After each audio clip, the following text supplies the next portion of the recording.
नमस्कार। आप सभी का स्वागत है डिजिटल पाठशाला के एक और ब्रांड न्यू वीडियो के अंदर।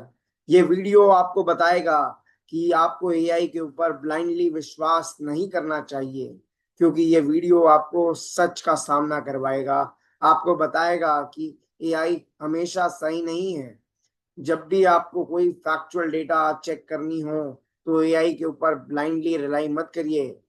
कोई लीगल प्रोसीजर का कोई काम हो तो एआई के ऊपर ब्लाइंडली रिलाई मत करिए, क्योंकि एआई बहुत बार हेलुसिनेशन करता है और अपने आप को रोबोटिक साउंड करता हुआ आपको नजर आएगा। अगर आप एआई को बहुत पहली बार यूज कर रहे हैं तो आपको ये बात नहीं समझ में आए, लेकिन जो एआई को बहुत समय से यूज कर रहे हैं उसके भाषा सेम टू सेम होती है, ये बात आपको समझ में आ जाएगी। और ऐसा भी है कि रोबोटिक भाषा कभी कभार रॉन्ग इंफॉर्मेशन दे देता है आपको।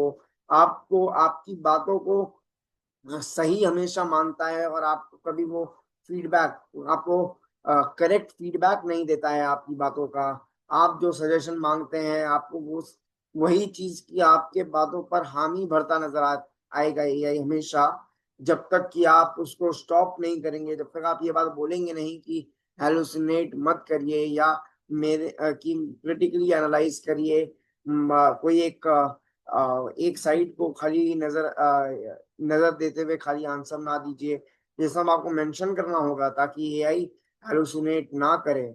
और उसको हम लोग कैसे सही कर सकते हैं और हेलुसिनेशन क्या है, हम लोग कैसे उसकी एक्यूरेसी को बढ़ा सकते हैं, हम लोग कैसे हेलुसिनेशन को डायग्नोस कर सकते हैं और कैसे हम एआई आउटपुट्स को मोर ह्यूमन साउंड करवा सकते हैं, उसके बारे में हम उसके कुछ प्रॉम्प्टिंग के टेक्निक्स के बारे में जानेंगे। आप मास्टर करना सीखेंगे प्रॉम्प्ट्स को कि आप कैसे प्रॉम्प्ट आप लिखें जिससे आपके लिए आपको सही आंसर्स मिले, आपके एआई हेलुसिनेट ना करे। लेकिन उसके पहले जानना होगा कि हेलुसिनेशन होता क्या है, उसका कॉज क्या है और क्यों होता है। कि क्यों, वाई, ये वाई मॉडल हेलुसिनेट, हम लोग को चीजों के पीछे वाई जानना बहुत जरूरी है। तभी हम लोग उसका हाउ एंड व्हाट हम लोग निकाल पाएंगे। तो रूट कॉज ऑफ हेलुसिनेशन क्या है? दो तरीके का हो सकता है, जहां पर इंट्रिंसिक भी है और एक्सट्रिंसिक भी है। इंट्रिंसिक मतलब जो आपका सोर्स मटेरियल है वो विजुअल, जब आपको वो कोई, अगर आपने फॉर एग्जांपल आपने अगर देखा होगा कि जब भी आप कोई डेटा पिक्टोरियल रिप्रेजेंटेशन के तौर पे जब आप चाहते हैं, इमेज के फॉर्म में जब आप चाहते हैं, तो कभी कभार एआई गलती करता है लिखने में। एआई सही से इमेज नहीं बना पाता है, आपका सोर्स मटेरियल को कभी कभार कॉन्ट्राडिक्ट करता है। तो ये एक प्रकार का इंट्रिंसिक हेलुसिनेशन है। और एक्सट्रिंसिक है, एक्सट्रिंसिक हेलुसिनेशन क्या है? जब वो जो बाहर के जो चीजें हैं उसको जो उनके इनपुट्स में नहीं है, जब आप उसके एक्सट्रीम को टेस्ट करते हैं तो वो फैब्रिकेटेड चीजों को देना चालू करता है, वो चीजों को अपने से बनाने लगता है। जब वो सही से रिसर्च नहीं कर पाता, जब वो सही से वो इंफॉर्मेशन जुगाड़ नहीं पाता, तब वो अपने आप को ज्यादा होशियार दिखाने के चक्कर में तब ये गलती करता है। जब भी एआई अपने आप को ज्यादा कॉन्फिडेंट महसूस करे आपके सामने, तो समझ जाइएगा एक बार, उसके बातों में तुरंत मत आ जाइएगा, उसको वेरीफाई, उसको चेक जरूर करिएगा। क्योंकि कोर प्रॉब्लम क्या है? Model are optimize to produce text that looks right, ये बहुत गलत चीज है। Fluent, confident and coherent, this comes with a cost of being right. The model favors coherence over correspondence to fact. सही से हमेशा वो फैक्ट को नहीं जानकारी देता है, उसके पहले ही वो अपने आप को ज्यादा आप अपने आप को बहुत ज्यादा कॉन्फिडेंट दिखाना चालू कर देता है, बहुत ज्यादा फ्लुएंट दिखाने का चालू कर देता है। लेकिन वो समय वो राइट हो हमेशा जरूरी नहीं है, इसलिए एक बार चेक करिएगा। or when a model sounds confident, it does not means it is accurate. Confidence is a style, not a signal of truth. ये बहुत बड़ा चीज है। ये एक पर्सनालिटी के लिए भी, इंसान के पर्सनालिटी का भी एक चीज है, ये ट्रेड बताता है कि confidence is a style, not a signal of truth. आपका कॉन्फिडेंट है इसका मतलब ये थोड़ी ना है कि ट्रुथ बोल रहा है। बहुत सारे लोग यहाँ बहुत सारी चीजों में फॉल्स थिंग्स को भी ट्रू दिखाने के लिए कॉन्फिडेंट स्टाइल में बोला जाता है, ताकि आपको वो झूठ भी सच लगे। तो ये भी एक तो चीज है, आपको इसका ध्यान रखना है यही को जब आप यूज करें। और यही है हेलुसिनेशन। लेकिन चेन ऑफ थॉट्स का जब आप इस्तेमाल करेंगे, प्रॉम्प्टिंग की टेक्निक है, जब आप इसका इस्तेमाल करेंगे तो एआई के हैलुसिनेशन को आप कम कर सकते हैं। आपको मैं ये टेक्निक बता रहा हूँ कि कैसे आप कम कर सकते हैं। कि चेन ऑफ थॉट्स का मतलब क्या है, इंसान भी जब आप सोचते हैं तो आप स्टेप बाय स्टेप जब आप सोचते हैं तब आपको आसानी होती है ना। तो सेम ही चीज है एआई के साथ भी।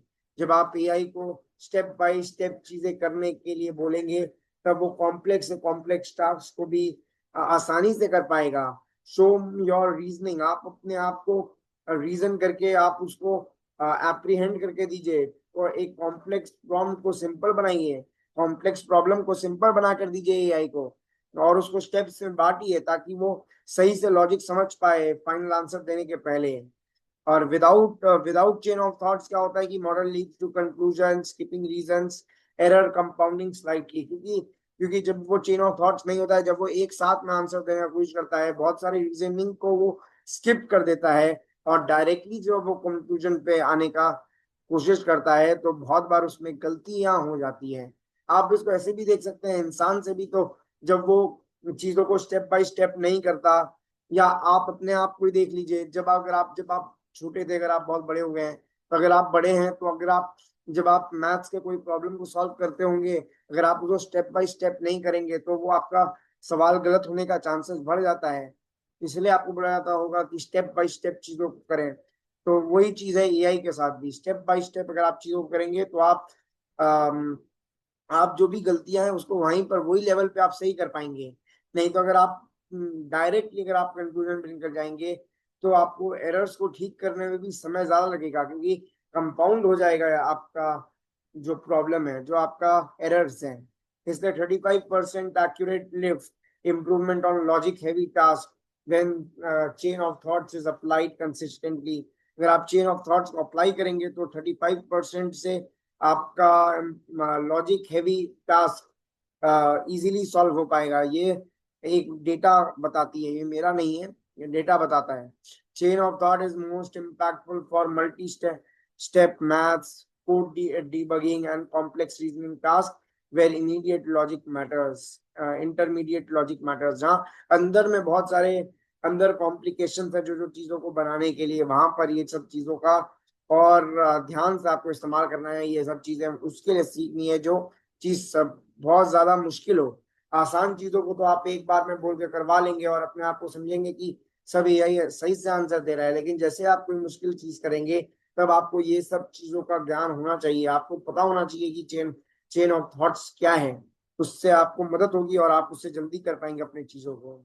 और आपको जैसे मैं बार बार आपको मैं जैसे बोला कि जो आप एआई के ऊपर ब्लाइंडली ट्रस्ट मत करिए, और ये स्लाइड आपको वही बताता है, self criticism and refinement. Instead of hopping the first output is good, build a three-stage verification loop directly into prompt. The model critiques itself, कि अपने आप वो जो चीज बनाया है उसको अपने आप को एनालाइज करे, अपने आप उसको सही करे और अपने आप उसको रिवाइज करे, या आप प्रॉम्प्ट में ही उसको लिख के बता दीजिए। जहाँ फर्स्ट स्टेज है draft, generate the initial response without constraints on perfection. जहाँ कोई परफेक्शन के ऊपर फोकस ना हो, जहाँ पर वो पहले इनिशियल रिस्पॉन्स दे। सेकेंड स्टेज है कि आपका analyse your response for weakness, gaps and inaccuracy, कि अगर कोई गलती हो गई है तो उसको वो सही करे। और तीसरा चीज है कि री right the draft in incorporating your own critics. तो अगर वो कोई गलती किया है तो उसको वो खुद से ही सही करके वापस आपको आंसर दे। तो ये तीन स्टेज को आप यूज कर सकते हैं, और ये तीनों स्टेज से अगर आपका एक प्रोसेस, अगर आप इसको घुसा लेंगे अपने प्रोसेस के अंदर, एक आउटपुट के प्रोसेस के अंदर, तो आपको और एक्यूरेट आंसर मिलने का चांसेस बढ़ जाएगा। Output produced through self critics loop are measurably more accurate, professional and complete then single pass generation. क्योंकि आपको चेक करना तो उसके बाद भी पड़ेगा, लेकिन चांसेस ऑफ एरर कम जाएंगे। आपको कोई यहाँ पर आपको मैं प्रोसेस फ्रेमवर्क्स देने बैठा हूँ, आया हूँ मैं आपको बताने।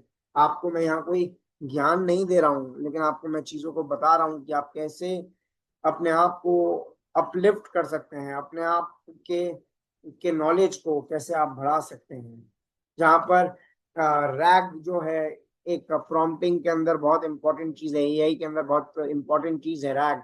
retrieval augmented generation, a most reliable fix for hallucination on factual tasks. Give the model the source material to read first, like an open book exam. यहाँ रैग का आप इस्तेमाल कर सकते हैं जो आपके हेलुसिनेशन को फैक्ट्स चेक करने में मदद कर सकता है कि instead of replying on the models training data relying on models training data, you inject specific files, document or database except directly into prompt context. The model answers from your source, not its memory. कि जब आपको कोई अगर आपका specific task है तो आप क्या करिए कि आप वो टास्क को ऐसा कर दीजिए कि आपका वो टास्क आपके सोर्स फाइल, आपका जो फाइल है आप उसको एआई के अंदर डालिए और आप उससे फिर आंसर्स उसके अंदर से निकालने बोलिए, तो आप अपना खुद का मेमोरी एआई के अंदर बिल्ड कर सकते हैं। ये मैं कोई एक particular AI, chat GPT, Gemini या कोई एक का मैं बात नहीं कर रहा, आप इसको कोई भी एआई के अंदर इस्तेमाल कर सकते हैं ये सारे टेक्निक्स को। जहाँ पर बेस्ट यूज केसेस है जैसे project manuals and technical documentation, legal contracts and compliance document, research paper and scientific literature. तो जहाँ पर स्पेसिफिकेशंस है, जहाँ पर टेक्निकलिटीज है, आप वहाँ पर अपने ट्रेनिंग मॉडल्स को दे सकते हैं। जहाँ पर आपका चीजों का मायने ज्यादा बड़ा है जो पहले से ट्रेन मॉडल्स के लिए, तो वहां पर आप अपने आप को दे सकते हैं।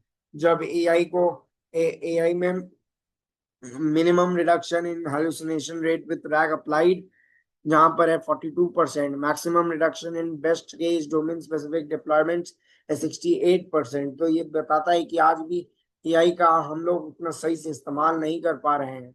उसके लिए हमें सही हमारा सोर्स मटेरियल हमको डालना होगा, क्या सही सवाल पूछना है वो हमें पता होना चाहिए, हमें अपना वाई क्लियर होना चाहिए। तो अपने आप हाउ एंड व्हेन एंड कैसे वो अपने आप आपको एआई बता सकता है आज के दिन में।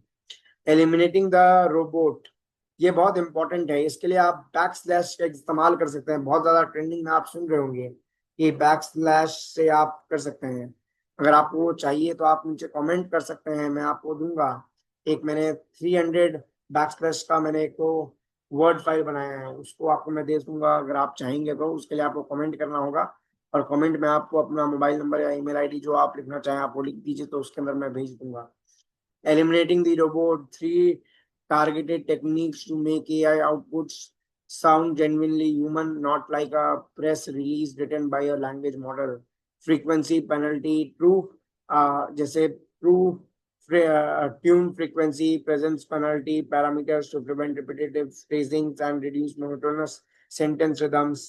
कि अगर ये एक अगर आप एआई को देखेंगे तो बहुत बार वो एआई सेम ही लैंग्वेज में बात करता नजर आता है, बहुत बार वो सेम ही चीजों को घुमा फिरा कर कहता नजर आता है। आप वो सबको सही कर सकते हैं इसके माध्यम से। एम्पैथेटिक प्रॉम्प्टिंग, आप explicit request, emotional tone, response with genuine warmth and curiosity, without it model falls to neutral and plan. Ban AIism, back slash, over used word, divine, trustless, जैसा भी जो जो आपको शब्द है जो जो आप चाहते हैं कि ये ना यूज हो उसको आप बैन करके डाल सकते हैं कि या ये सब शब्द को ना यूज करे उस अपने आंसर के अंदर, तो आप ये भी काम कर सकते हैं। उसके बाद आप यहाँ पर ये सबको अवॉइड करने के लिए आप बोल सकते हैं and red tap teeming and security, जहां पर आपको एआई का थ्रेड भी है। एआई का जितना गुड यूज है उतना ही बैड यूज भी है, तो हमें एआई को बहुत सावधानी से यूज करना है। हमें सिक्योरिटी प्राइवेसी का ब्रीच ना हो उसका ध्यान रखना चाहिए कि हम लोग को एआई लिटरेट होंगे तभी हम लोग को ये सब चीजों के बारे में पता चलेगा।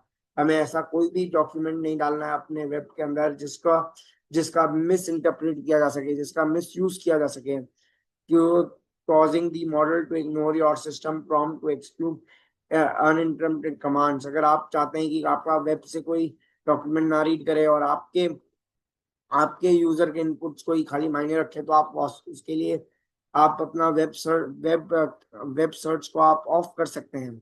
ये फीचर है एआई के अंदर, आप इसका इस्तेमाल कर सकते हैं। Core skill of the era prompt engineering is the foundational literary for working with artificial social intelligence model that interacts with human at scale। ये जो prompt engineering है ये क्या है? ये prompt engineering और कुछ भी नहीं, बस आप एआई के अंदर प्रॉम्प्ट कैसे डालना है उसके बारे में बात करता है। एआई के एआई के साथ कैसे बात करना है उसके बारे में बताता है। एआई से बात करने के लिए कोई अलग लैंग्वेज नहीं है, हिंदी या इंग्लिश जैसा नहीं है। हम जैसे इंसान के भाषा से ही एआई समझता है, लेकिन कुछ सेट फ्रेमवर्क्स हैं, कुछ सेट पैरामीटर्स है जिसके अंदर अगर बात करते हैं, अगर हम क्लियर कट हम अगर वो चीजों को डिफाइन कर दे तो एआई और अच्छा फाइन ट्यून्ड आंसर देता है। तो जितना अच्छा आपका प्रॉम्प्ट होगा उतना ही अच्छा आपका आंसर होगा। तो आपको ये चीज का ध्यान रखना होगा जब भी आप प्रॉम्प्टिंग करें। तो ये था आज का ये वीडियो के अंदर। और मैं आशा करता हूँ आपको ये वीडियो अच्छा लगा हो। अगर आपको वीडियो अच्छा लगा हो तो लाइक से सब्सक्राइब करना चैनल को ना भूलें। धन्यवाद।